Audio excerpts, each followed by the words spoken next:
नमस्कार दोस्तों, आप सभी को पता है कि हम लोग राजीव दीक्षित जी के संकल्प को आगे बढ़ाने का कार्य कर रहे हैं और उनके द्वारा एक आंदोलन निकाला गया था जिसका नाम है आज़ादी बचाओ आंदोलन। उसको भी आगे बढ़ाने का कार्य करेंगे। उससे पहले एक छोटा सा उदाहरण के तहत हम एक यूनिक तरीके से समझाने का प्रयास करेंगे और सभी का सभी बातें राजीव दीक्षित जी का होंगे। सिर्फ और सिर्फ हम आप लोगों के सामने प्रस्तुत कर रहे हैं। तो चलिए शुरू करते हैं। आप लोगों को पता होगा या नहीं होगा, लेकिन अब ज़रूर पता चल जाएगा।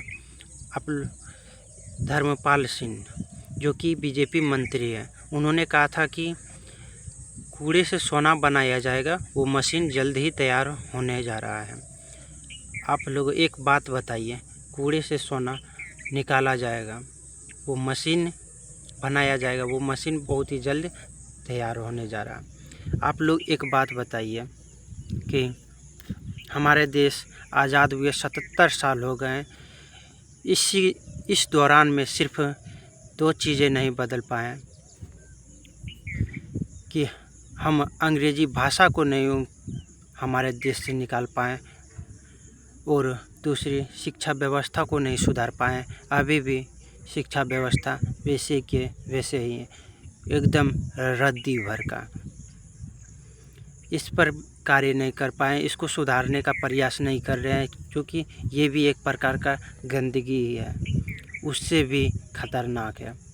हमारे देश के युवाओं को एक नए दिशा में ले जाने के लिए यह मार्गदर्शन बहुत ज़रूरी था कि शिक्षा व्यवस्था पर कार्य अगर अच्छी तरीके से हो जाता, शिक्षा व्यवस्था पर कार्य करते अगर सुधर जाता, तो आज जो युवा नौकरी के चक्कर में पड़े हैं, काश ये नहीं पड़ते। आप सभी को पता है। और दूसरी बात यह है कि जो अश्लीलता फैल रहा है हमारे देश में, अश्लीलता यह है कि अब गाने इतना ख़त्म निकल रहा है, इतना घटिया निकल रहा है, गाना निकाले जा रहे हैं, वो गाना गाए जा रहे हैं इतना घटिया कि आप सुनने में शर्म लगेगा, लेकिन उन लोगों को तनिक सा भी शर्म नहीं लगता है। आप लोगों को पता है, सिर्फ कूड़ा कचरा ही नहीं है गंदगी, ये समाज के लोग भी गंदगी है, ऐसे ऐसे लोग भी गंदगी है, उसको भी दूर भगाना है। भ्रष्टाचार को अभी तक रोक नहीं पाए और बोल रहे हैं कि कूड़ा से सोना निकाला जाएगा। समझ सकते हैं आप। तो कुछ ऐसे बातें हैं जो सिर्फ जितना बोलने में आसान है ना, उससे कई ज़्यादा करने में मुश्किल है, उससे कई ज़्यादा।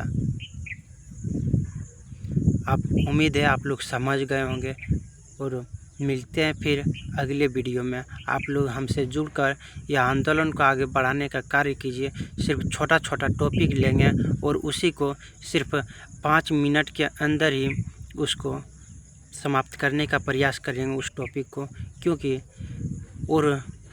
सभी को समय, ऐसा स्थिति हो गया कि समय बहुत ही कम है। सभी के पास समय इसलिए कम है क्योंकि हम लोगों को जल्दी ही सभी के साथ जुड़ना है और यह आंदोलन को आगे बढ़ाना है, क्योंकि काफ़ी लेट हो चुका है।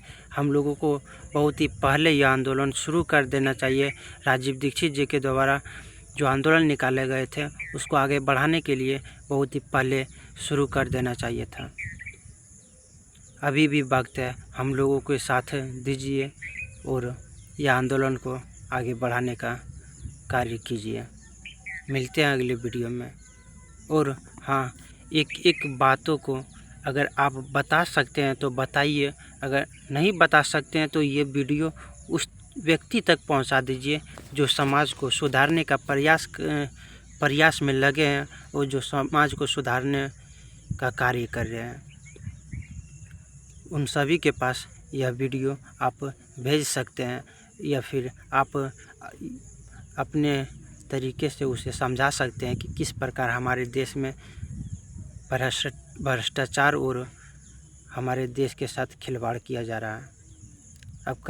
आपका सवाल होगा कि क्या खिलवाड़ किया जा रहा है हमारे देश के साथ।